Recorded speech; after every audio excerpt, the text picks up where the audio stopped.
Hello, this is Chima, and this is Catholic Faith Forum, your show where we discuss matters bordering on faith, morals, and popular culture. Today, I have with me Ikenna Enyidede, a UX designer and a personal finance tutor. You are welcome, bro. Thank you very much. All right, so today we're going to be talking about personal finance. You know, you need to have a good knowledge of this topic, especially if you want to survive in this post-COVID-19 world. When we come back, we'll be meeting our guests and we'll be going straight into the discussion. Stay with us, don't go anywhere.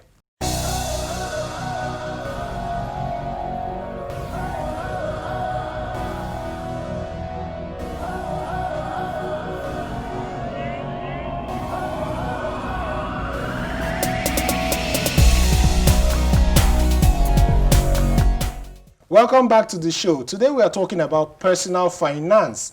I have Ikenna Enyidede with me in the studio, and we'll be doing justice to this topic as much as we can. All right, so before we go on though, let's talk about how this became a thing for you. How did you get into personal finance? Oh, okay. Thank you for the introduction. Yeah.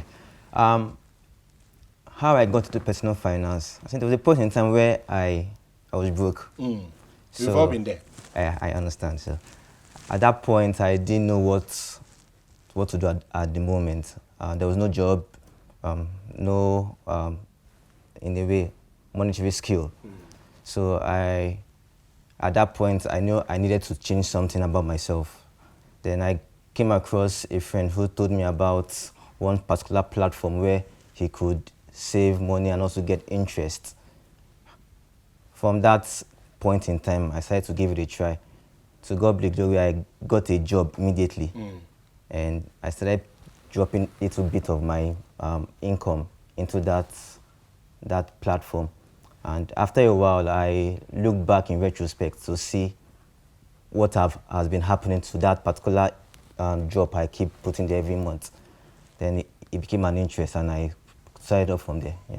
Oh, that's interesting. And I like the fact that you mentioned that you started your personal finance journey with saving, because a lot of us in Nigeria, we have this mindset of spend and save what's left. But from what you've said, you started with saving before you spent what's left. So how can someone actually adopt this behavior? Because I know it's not something that just came easy for you.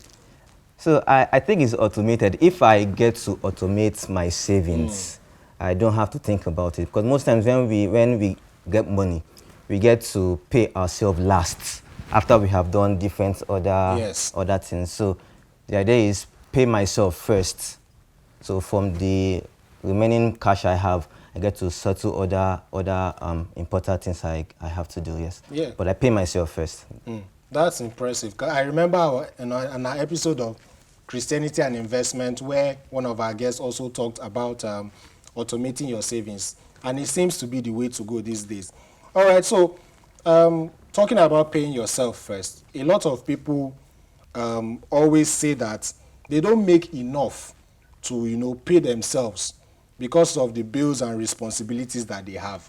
What's your take on that? Can anybody ever not pay themselves? I think on this particular one, I'll take you back to a little Twitter post I saw sometime last week. I'm a man a driver, earned 40K per month. For his boss, who he drives on a daily basis, earns 6 figures. And one particular time, he was driving his bus, and the driver pointed to a building and said, "Oga, now my house be that." And at that point, he hits the boss. I earn 6 figures. I don't have a single asset. I keep on answering, my Oga, I be Oga at that point in time. So according to the story, the driver earned 40K, but he lived below his means. He was able to save up and build a house. He was able to save up and buy a car. When people offer him money, food or he asks for money instead. So he was able to save that part and invest it. So the fact that where people say, I don't earn enough, so I can't save. If you don't save from the little you earn, I don't think you can save even when you earn big. When you earn big, that's actually true, because even the Bible says that if you can't do well with the little things you are trusted with, what happens when you are trusted with big things? All right, so let's talk a bit about debts.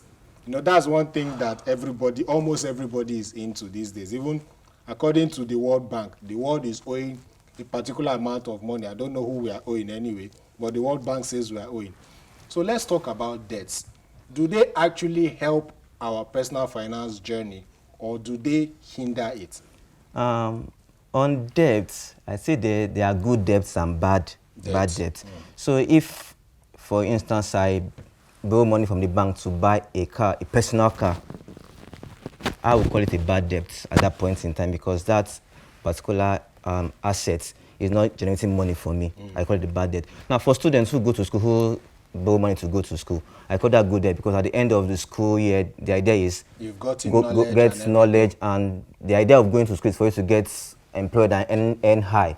So that I'll call that a good debt. Now, if I collect a debt or a loan debt to live large, then there was the point in getting it. I'll just keep on being in debt. So, And, so the idea is good debt or bad debt. If the choices I need or choice I want to make or collect that money for or that debt for will determine if I should or not.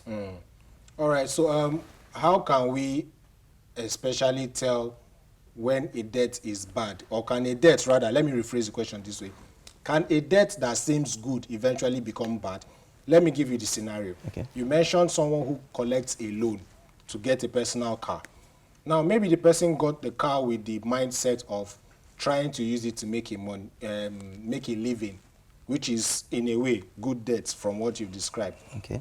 But that person does not really have the means to maintain that car. You just bought the car. Obviously, there's no money for fuel and all of that. But the person manages to start driving it. And then eventually, the person starts incurring bills and bills on top of that car. So can a debt actually transform from a good to a bad debt? From your scenario, yes. Because at that point, that car has become a liability. He has to, because the car needs maintenance. Yes. So if there's nothing generating income for you to maintain that car, it has become a bad debt. So you just do away with it and move on. So in summary, you are saying that if anybody is going to try and use debts to boost their personal finances, they have to have, you know, some side income or something. Um, in a way, yes. With your scenario now, if I want to use debt to build myself, if I'm not using that actual debt to start a business with the hope of getting income, then I should have something else that would cover for that debt I'm going to take. That's why most times when you go for loans, you put collaterals there. So in case You can't pay the up, debt. they use that to cover up your debt. All right, beautiful. You mentioned Twitter. There is a debate that always comes up recurringly on Twitter, talking about how much is needed for a person to be able to settle down. You hear stuff like 50K, 100K, 150K. So how much do you think a person should be able to, you know, at least earn to settle down and to have a family life in Nigeria? The Nigerian factor. Eh, So I think there's no specified amount. Because now, if you live beneath your means, even if you earn 100K and you live beneath your means, you can still decide to settle down. But now you look at your environment, and if the environment allows you to do that, now I can't earn 50K and decide to settle down, because at that point I'm not feeding just myself. I think of my partner and in the future, in near future, children also. So what I would think at that point is trying to improve my earnings.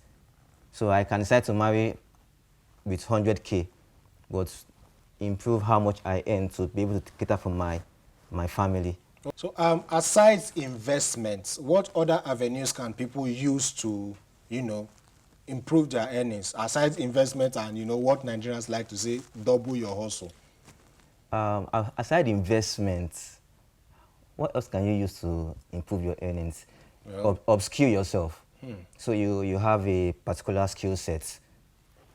It pays so and so amount, let's say 100K at the moment. upskill yourself to parts where you get a skill that will earn more than that particular amount you earned before. Start a side business. Most people who have 9 to 5, hack your 9 to 5. There should be extra time for you to Do something do in something between. else. There are many businesses that you don't have to be present to run To them. run them, true. So you can automate your business also. So there are a lot of avenues that you can actually use to upskill or add more income to your present income stream. So just look for the one that suits your niche, then And go then, with it. so it's important actually to also know your niche in this case. Yes. Okay, yes. could you like explain that? So I like tech, Yes. and I have a 9 to 5. So if I looked at, okay, what could I do at this point in time that would also bring me extra income? I said, okay, let me try drop shipping.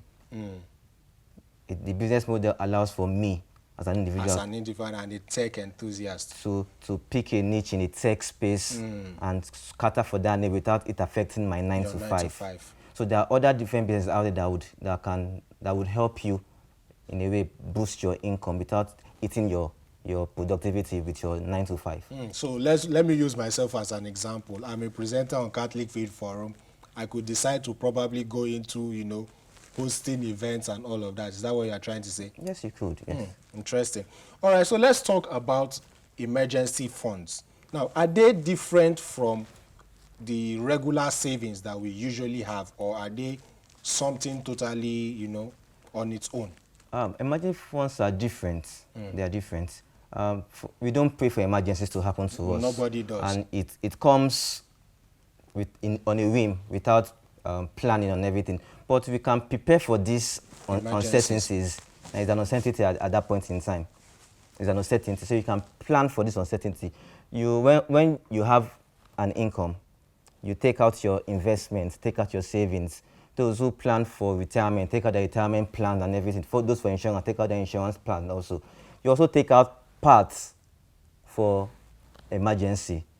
Now, if let's say you don't fall sick for 6 months, those funds keep stacking up. Maybe on the 7th month you fall sick, you won't have to look for where to take money from at that point because you already have a part of your savings in emergency funds now stacked somewhere waiting for you to use. So yes, it's different from your regular savings. So for me to have an emergency fund, I need to think about all Possible scenarios. yes. So if it's 20 naira per month I keep for my emergency funds, I do that every month. That's interesting. All right, so I've known you for a while, and I've come to understand that you are big on budgeting. So how does budgeting actually help personal finance goals for a person? And how has it helped? Let's use you as a case study. How has it helped you? So personal finance is more like managing finances. So budgeting in a way helps me plan for, I do monthly budgets. So it helped me plan for that particular month. So I would not overspend, or I can underspend, but I won't overspend. And it helps me know where my money is going. And so when I get to buy things, I look at, do I need it? If I need it, can I save money in a few months and get it? So with the budget, I get to plan for my finance. So I believe budgeting should not be overlooked, but we should not also pay attention to the amount we get to budget. Because that could be that's actually the problem, not that could be the problem. Because some people may be like, okay, I earn 100K a month. I budget 20K for transportation and I budget 50K for feeding, which leaves me with 30K as savings. You may go to the market with your 50K and find out that the things you used to buy for 10K have increased to 15K. And then you only have 50K as your feeding budget. So that's the problem here. You understand me? Once you come up with that problem, increase your earnings. It's simple. Okay, I like this increase your straightforward way you earnings. put it. Okay. Because you always have things to buy. Yes. Things will always come up, things that are pertinent to our daily living. So if your current earnings is not enough to do that, increase your earnings. Okay. All right. So let's talk about black tax. we're Africans. It's something that we will always be confronted with, taking care of your family, taking care of your brother, taking care of your sister, even doing charity in the church. So let's talk about it for a bit. Do they actually hinder personal finance, or could they actually help personal finance? Now, I think black tax should also be included in your finance plan. So have a budget for it. This month, I want to give 50,000 as my black tax. Once I exceed that amount for that month, Anything that wants to happen, let it happen. on to the next one. Okay. But they'll keep asking, and if you keep giving, they won't stop. So have a budget for it also. All right, cool. All right, so we've been talking a lot about personal finance for those that don't have. Now let's talk about personal finance for those that have. You mentioned a boss whose driver had a property while he didn't have. So what kind of advice would you give to such a boss? Personal finance is not people specific. It is not. It's something where anybody can do. Everybody should do. Like I'm sure Dangote has his own Personal finance plan. So no matter where you find yourself in the divide, either rich or poor, have a plan, finance plan in this scenario now. Because the actual goal is financial freedom. So without a plan, I'm not sure you can get to that point. So everyone is encouraged to have a financial plan. So any part where you get to and you falter, pick up on the next one and continue on that journey of financial freedom. Yeah, I remember reading about how Jeff Bezos raised 3.1 billion for his personal use. You know, usually we have this attitude back here in our country where some bosses or some CEOs believe that their businesses are also their personal finance plans. When they need something, they just go and collect money from the company. Jeff Bezos in himself had to sell some of his own personal stuff to raise that money. So I think this is something that everybody needs to understand. You know that even as a boss, because you have a company that generates so much money, it doesn't mean that that's your personal finance plan. You need to actually know that you need to do some things to, achieve financial freedom. Yes. All right, so let's talk about utilities. Let's talk about mobile devices, cars, and all of these things. Some of them can be needs, some of them can be wants. But should we also include them in our personal finance plans? Your plans mostly contain your needs. What do I need at this point in time? If it's a want, now most times we won't also deny ourselves the basic enjoyment in life. So let's say that those are wants. But if it will impact on your financial plan in a negative way, you plan for it also. So if I want something today, is a want, and I feel it could wait, I make a plan for it. So a 2 months, 3 months plan, so I can get that particular want. But yes, your financial plan should be most of your needs. What do I need at this point in time? How would it impact me as an individual now? It fills my financial plan. Then I can also make space for my wants.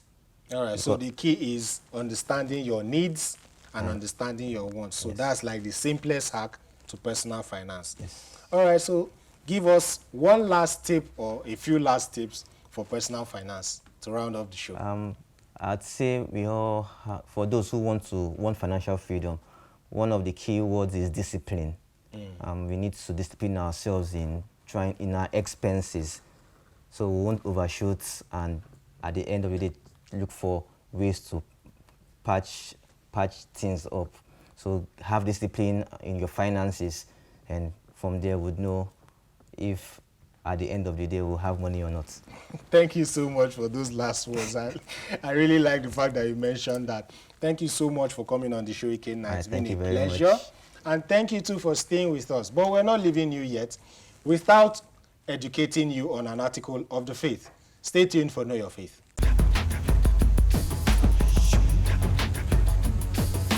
Hello and welcome to another interesting episode of Know Your Faith series. Today I'll be sharing with you several tips on how to pray better. So prayer is the lifting up of our mind and our hearts to God. And on previous episodes of KYF, we've talked about the importance of having constant communication with God. So today I'll be sharing with you several tips that can help us pray better. So the first is to beg for grace. The truth is that it's not always easy to have that spirit for constant prayer, but the good thing is we can always turn to the Holy Spirit to ask for His grace to be able to pray well. The second is to pray simply. There's a whole lot of misconceptions that you have to, shout, let your voices reach the top of the roof, and so many other things. But the truth is, God even listens to the shortest of our, SOS prayers. Simple things like, God, I love you, or just simple short messages or simple short prayers are actually very, very important too. Thirdly is to get a prayer buddy. Yes, this is very, very important, and we've emphasized this on an episode of KYF. So we already know the importance of having a prayer buddy. The fourth is to read the Bible and pray on the verses. I think in Joshua 1 verse 8, it gives us the assurance that when you meditate on the scriptures, you would have a prosperous and successful life. So we see that it's very important for us to have a good communication with God through the scriptures. The fifth is to make prayer active and multi-sensory. The truth is prayer becomes dull when it seems like a mental exercise. And it's always just, close your eyes and then pray and then kabash or whatever it is. It seems stressful. When you make your prayer multi-sensory, you can use music to, put yourselves in the mood. People do a whole lot of things when they pray. Okay, some people pray while on the road, on the way to work every morning. Point is, try to make prayer just more than a mental exercise. The sixth is to make prayer an integral part of your day. In 1 Thessalonians 5, verse 16, St. Paul encourages the Thessalonians to pray without ceasing.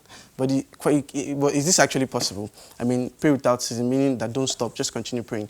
It's actually possible if you look at the previous steps that I've said. Praying simply, short prayers like, God, I love you, God, I need you in my life today, or simple things like that makes prayer way easier for us. So the seventh is to pray expectantly. I think a whole lot of times when we pray, we don't really expect God to reply us. It's just, God, this is my problem, take. But there's no actual communication. I think we don't really expect God to answer us. A couple of times we miss signs from God due to this reason. And lastly is to have a place of prayer. Some people have altars in their home where they pray. Some pray in, it could be anywhere, your favorite chair, your favorite couch, even if it's on your bed, although that's quite tricky. But wherever it is, it's always good that you have a praying spot. So if you have a praying spot, please let us know in the comment section below. And if you have other tips that you can share, please let us know. Feel free to like and subscribe to our channel. Until I come your way next time, be bold and be Catholic.